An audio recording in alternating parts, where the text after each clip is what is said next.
Hello, my dear students. This is SMD Mazharul Haq, Assistant Professor, Triple Department, ISN Engineering College, and I am doing the subject Electrical Measurements and Instrumentation.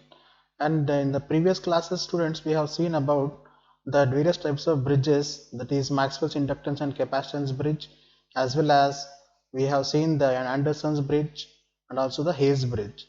Now we will have a study about the Kelvin's bridge. So what is a Kelvin's bridge? We will see now. So let's move into the topic. What is a Kelvin bridge? The Kelvin bridge or a Thomson bridge is used for measuring the unknown resistances having a value less than 1 ohm. So if you have a resistance that is having a value of less than 1 ohm, it is the modified form of the Wheatstone bridge.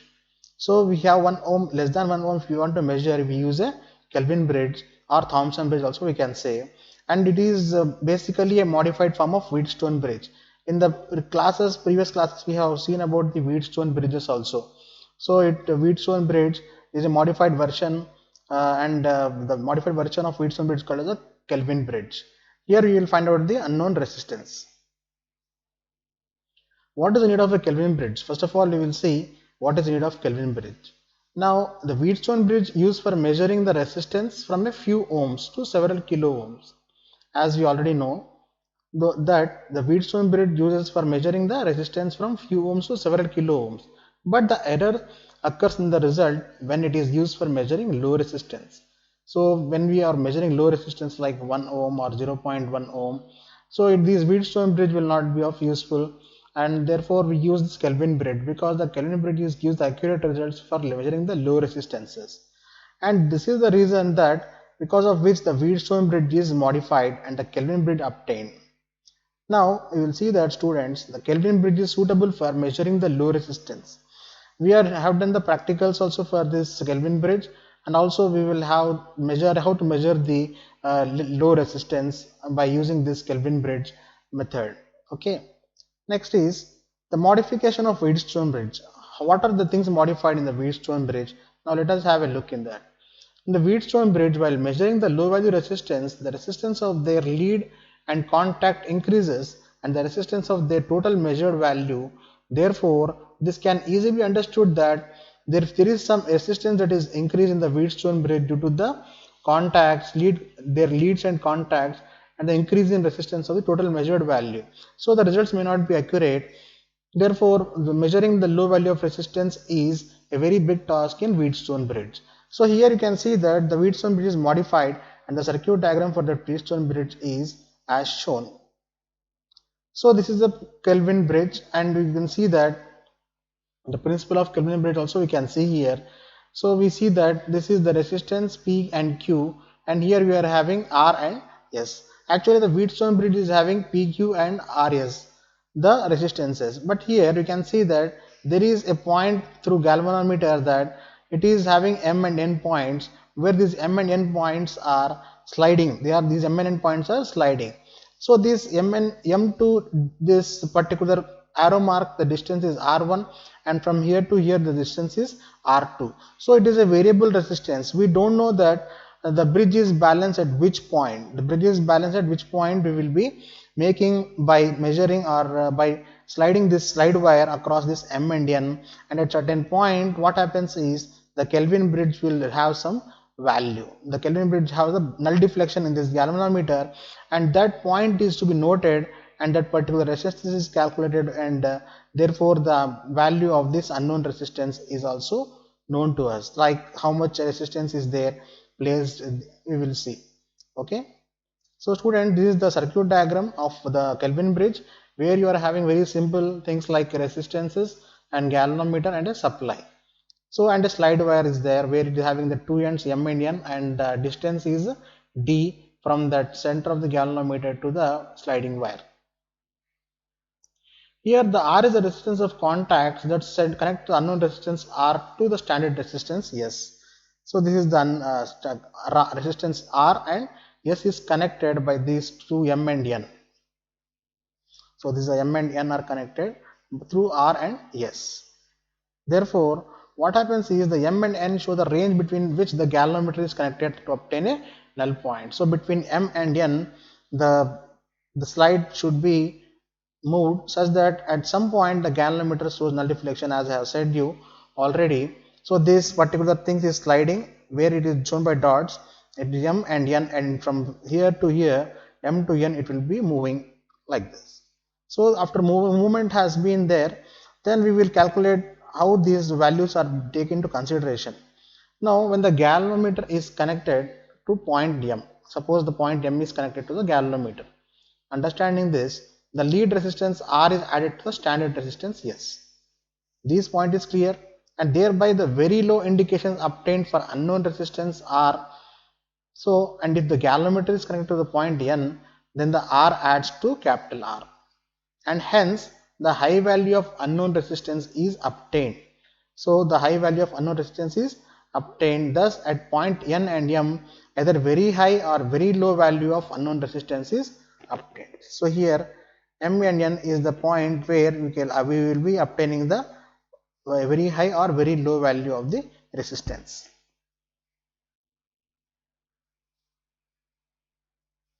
So instead of connecting the galvanometer from point M and N, we choose an intermediate point, say D.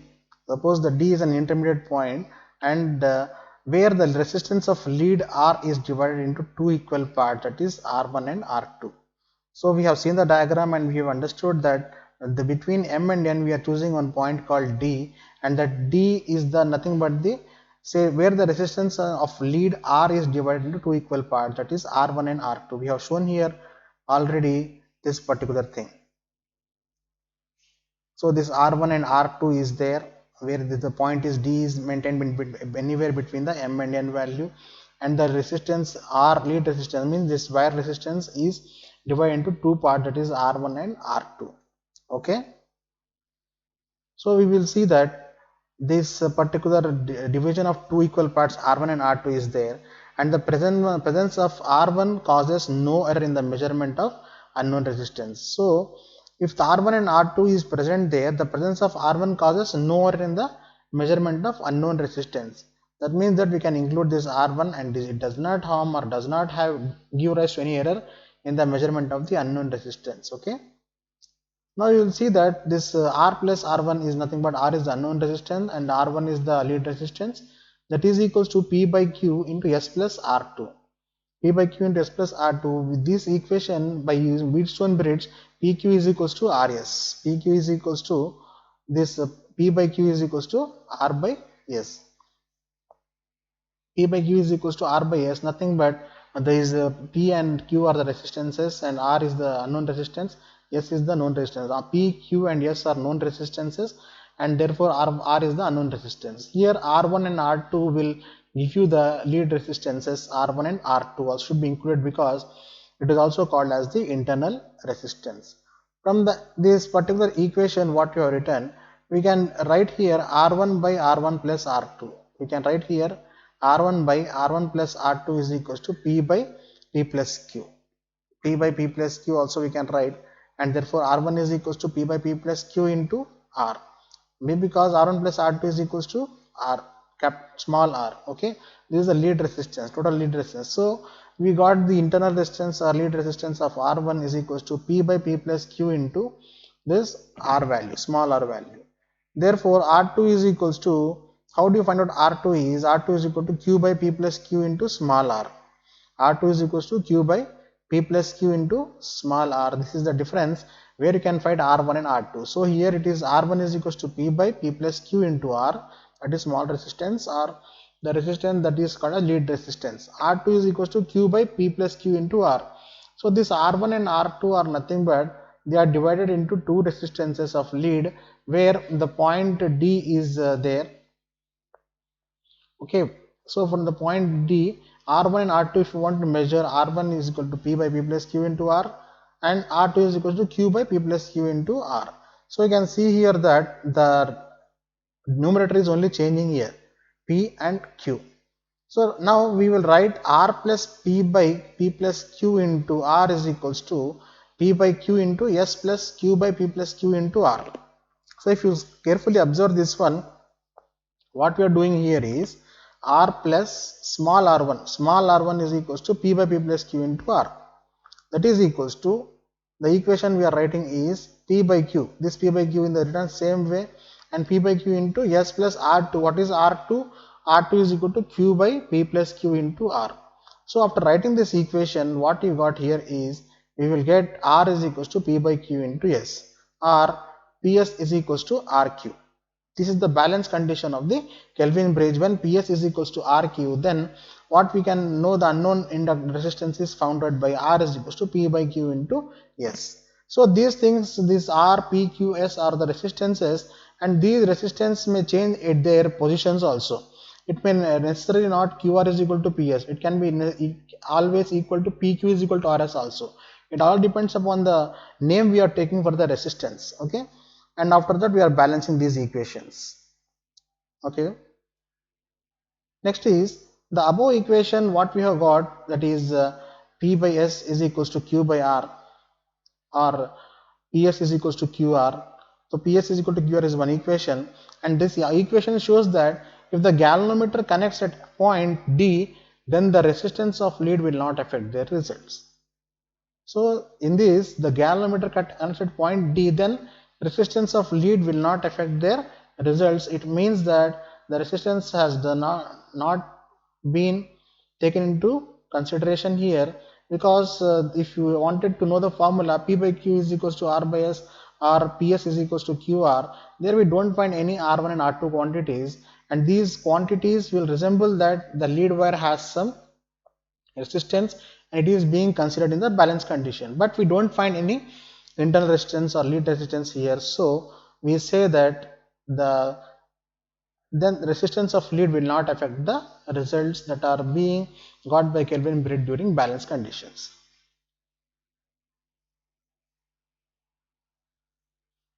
The above mentioned process is practically not possible to implement, because for obtaining the desired result, the actual resistance of exact ratio connects between the points M and N, and the galvanometer connects at the junction of the resistor. So it is seen that the P by Q is equals to R by S, or PS is equals to QR, whatever may be the balance condition, it is practically not possible to implement, because for obtaining the desired balance equation, the actual resistance of exact ratio connects between the point M and N, and the galvanometer connects at the junction of the resistor. So it is practically impossible, but theoretically we can say that this is being done in the Kelvin's bridge. Now for this purpose, what we are doing is we are modifying this one and doing a Kelvin double bridge circuit. So here what is done is the ratio of the arms P and Q are used to connect to the galvanometer at the right place. What the disadvantages on Kelvin bridge circuit is being eradicated or removed in the Kelvin double bridge circuit, where the problem was the ratio of arms P and Q are used to connect the galvanometer at the wrong place. But in the Kelvin double bridge configuration, we find that the galvanometer is connected to a right place between the points here that are mentioned to be J and K. So J and K reduce the effect of connecting lead, and therefore the P and Q is the first ratio of arm, and P and Q is the second arm ratio. Small p and small q and capital P and capital Q we are designating here, because we don't have here P S is equals to QR. So we are designating with different values. So you can see here this Kelvin double bridge has this particular diagram. So in this particular diagram, if you see there, you are having a resistance RB, that is the variable resistance, and here we are having A, B, and also we are having here, this is the point C and N, and this is the wire, this is small r resistance, and this is P, this point is D here, and therefore B. So appropriate place of connecting the galvanometer is this place, that is BD. So this is not done in the Kelvin bridge circuit, where there was a consideration of taking the lead positions R1 and R2. But here it is exact resistance we get here by connecting the galvanometer. We get the values of P by PQ and small q very easily, and therefore we have here R and S also. So this R and S are also the circuit, these resistances, where we will write the balance condition of the Kelvin's double bridge now. So we will see that how this current flows to these resistors and how they develop the voltages, and therefore if the voltages are developed, how the balance condition of the voltages occurs, and that is the Kelvin double bridge can be easily accessed by seeing this P and Q resistance.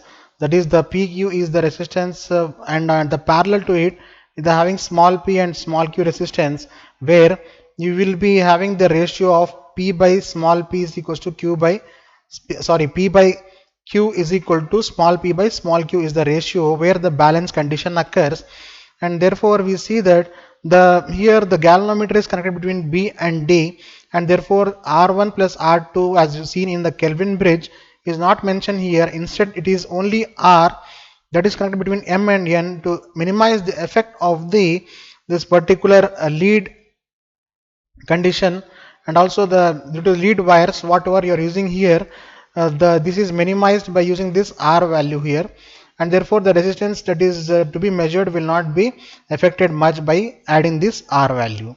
Now we see that here the RB is the variable resistance and E is the battery, and from this we will say that the Kelvin double bridge is the optimum solution for the particular thing, that is Kelvin bridge, and we have this accuracy in this Kelvin double bridge rather than in the Kelvin bridge. So we see that the galvanometer is connected between the arms P and Q at point D. The point D places at the center of the resistance R, that is small r, between the point M and N. So these M and N points are mentioned there, and these M and N points are having the resistance small r, and this small r is used for removing the effect of connecting lead resistances, which is placed between the unknown resistance capital R and standard resistance S. So the galvanometer connection is also an important role where it should be connected, so that the galvanometer shows more sensitivity, and also the sensitivity can be seen that if the galvanometer is sensitive, then it measures accurately the value of the resistance, and therefore the lead wire or the lead resistance can have the effect on the measurement. So if we are reducing the lead resistance also, we can improve the results or improve the measurement without any error. The ratio of P by Q is made equal to capital P by capital Q under the balance condition, and this zero current flows through the galvanometer. As I already said that when the galvanometer is showing the current 0, then the potential difference between the point A and B is equal to the voltage drop between the points E, A, M, D. So by seeing the figure here, we can understand where the points E, A, M, D are located and where EAC is located. So this EAC is the location where we are calculating all these P and capital P, small q and capital Q, and all these parameters are being calculated to measure the EMF across the A and C. That means that the EMF across A and C is given by I current into these particular resistances, whereas AMD, the voltage or EMF to be calculated is nothing but the measurement, the multiplication or the product of current into these particular resistances only these resistances will be involved in AMD voltage, or EAMD can be calculated from only these two resistances, whereas EAC involves all these particular resistances here. So while doing the calculation, we should see that the galvanometer is connected between the arms P and Q at point D, and the point D places at the center of the resistance R between the point M and N for removing the effect of connecting lead resistance. This connecting lead resistance is very useful, because the connecting lead resistance, if the error is resistance is reduced, what happens is the accuracy of the Kelvin double bridge may be increased. Because of this connecting lead resistance, the Kelvin bridge was measuring the resistance with some error, so the improvised version of that is Kelvin double bridge was used, and in that improvised version we are having the proper placement of the galvanometer as well as the reducing the connecting lead resistance. These 2 points make the Kelvin double bridge very improved version of the Kelvin bridge, and therefore the unknown resistances R and standard resistances S are there, and this unknown resistance R and standard resistance S, the connecting lead resistance is placed in between them. Now the ratio of P by Q is made equal to capital P by Q, and this under balance condition zero current flows through the galvanometer. The ratio of P by Q is made equal to capital P by capital Q, and under the balance condition the zero current flows through this galvanometer. The potential difference between the point A and B is equal to the voltage drop between the points E, A, and D. As just now I have spoken about these particular things, that the voltages, how to calculate the voltages and how to measure these voltages from the resistances and current given. We have find out these particular voltages, and this should be equal to each other, like EAC should be equal to EAMD. Now we will write this in the equation form, that is EAB is equals to P by P plus Q, the resistances that are being there, that is mentioned in the figure, P by P plus Q into EAC, and here the EAC can be written in terms of this particular current into resistance value. This is EAB, whereas EAB is equals to P by P plus Q into EAC. There is nothing but by applying the potential divider rule we are writing this one. EAB, if you want to find out, it is nothing but the opposite resistance by total resistance into this particular voltage. So it is the voltage potential divider rule, also we can say it here. So we want one thing, if you want EAB you can do like this, opposite resistance by total resistance into EAC. So EAC is equals to, other format is I into adding the impedances R plus S plus P plus Q into R by P plus Q plus R.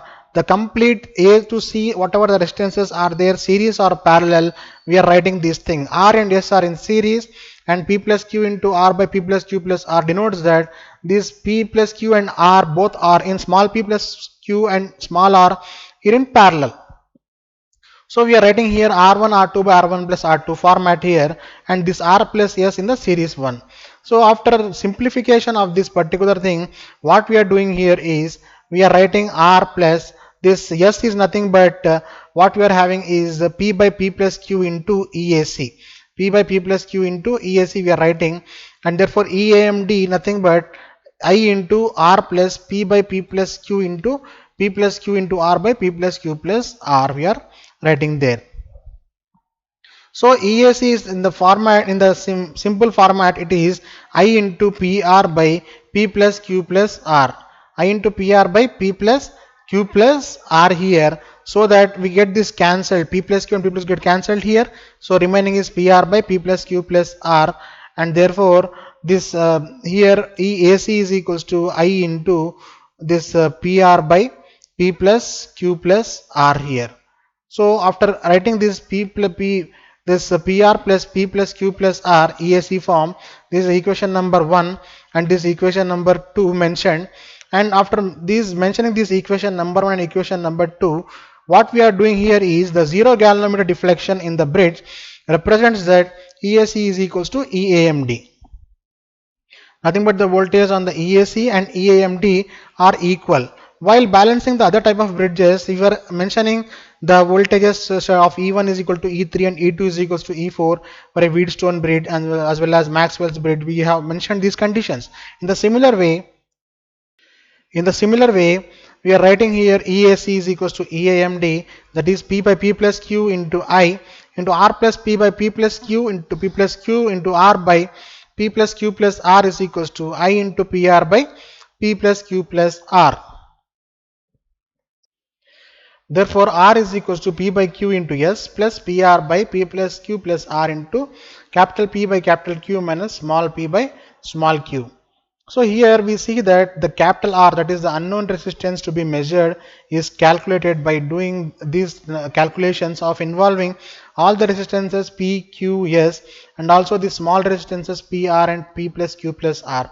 So it is a very big formula for measuring the accurate resistance of the Kelvin bridge, or we can say unknown resistance, that is of the order of 0.1 to 1 ohm, but it involves every resistance because it is very less value, so it should be considered, all the resistance should be considered here so that we can get the accurate value.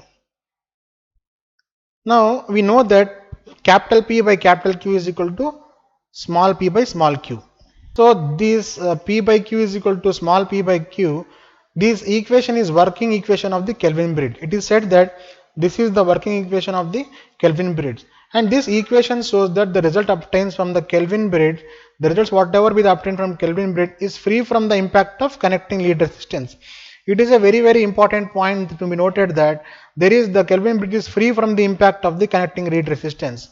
The connecting lead resistance should be not there in the Kelvin double bridge concept, because we are reducing the effect of this connecting lead resistance, as well as we are properly mentioning or properly keeping the position of the galvanometer, that is between B and D. Okay. Now, for obtaining the appropriate results, for obtaining the appropriate means accurate result, it is very essential that ratio of their arms should be equal. The unequal arm ratio causes the error in the result. This is also a very important point to be remembered, students, that the unequal arm ratio causes the error. So the resistances whatever there in the arm should be considered properly, and also the value of resistance R should be kept minimum for obtaining the exact result. If the value of R is not kept minimum, then what happens is this value of R will be dominating on the resistances, and the measurement of resistance will be appropriately, or the accurate results will be hindered. And therefore the thermoelectric EMF is one more thing that is being induced in the bridge. Now, what is the thermoelectric EMF and how it is induced in the bridge? We will see now. The thermoelectric EMF induces in the bridge during the reading. This effect can be reduced by measuring the resistance with the reverse battery connection. So here we are seeing that the thermoelectric EMF induces in the bridge during the reading of the bridge, and this effect can be reduced by measuring the resistance with the reverse battery connection. If the reverse battery connection is given, then the thermoelectric EMF induces in the bridge during the reading will be eradicated and are removed. So the real value of resistance obtained by taking the mean of two values. Why? Because we are reversing the battery connections. Reversing the battery connections here, the real value of resistance obtained by taking the mean of the two readings. So we will take two readings so that the average should be taken or the mean should be taken, so that we will get the appropriate results in this particular Kelvin double bridge. So we can reduce this thermoelectric EMF, as well as we can reduce the other errors also. So we will now talk the limitations of the Kelvin bridge. What are the limitations of the Kelvin bridge? The sensitive galvanometer is used for detecting the balance condition. The sensitive galvanometer is used for detecting the balance condition. The galvanometer should be sensitive in such a way that it will be recording the galvanometer reading or the null condition for very minute change of the current also. So if the current is 0 whenever the bridge is balanced, the sensitive galvanometer should be effectively showing the null deflection. So if the null deflection is shown by the sensitive galvanometer, then we will say that the Kelvin bridge is very accurately working. So it is a limitation where we should have a proper sensitive galvanometer for detecting the balance condition. And the other limitation is the high measurement current is required for obtaining the good sensitivity. High measurement current, why? Because whenever the measuring instruments are being used, these measuring instruments are also using the measuring current. Why? Because they have to work on that measuring current. So the measuring current is high, then only the meter also will be working properly for the good sensitivity of this particular measurement. And this high measurement current, if it is required by the material or the measuring device for obtaining the good sensitivity, so this sensitivity as well as this high measurement of current are interdependent, and this we can see that nowadays the Kelvin bridge is replaced by the Kelvin bridge ohm meter. Now I will tell you what is a Kelvin bridge ohm meter. A Kelvin bridge ohm meter is nothing but it is also a measuring instrument which not only balances the bridge, but also it measures the resistance that is being required to measure in the Kelvin double bridge or Kelvin bridge. So this ohm meter nothing but it measures the resistances. So in one type of integrated instrument, Kelvin bridge ohm meter, we will be able to find these two things, that is the bridge is going to balance as well as the resistance is also being measured in this particular bridge. So students, we have talked about the Kelvin's bridge here, and also we have seen the limitations and how the Kelvin bridge is being used, and the Kelvin double bridge is an improvised version of the Kelvin bridge, as well as how they are being used the sensitive galvanometer in this topic. And also we see that the practicality of this Kelvin double bridge also is seen in the laboratory, that this slide wire is being used here. slide wire is being used here to measure the accurate resistance where the bridge gets balanced. So here we will be balancing the bridge so that it shows the null deflection. The sensitive galvanometer shows the null deflection, and therefore the bridge is balanced. So in this Kelvin bridge topic, we have studied about the different types of measurements and what is sensitivity also we have seen, and also we have seen the integrated instrument called Kelvin bridge ohm meter. So in the next class we will discuss about the other types of bridges. So till then, thank you.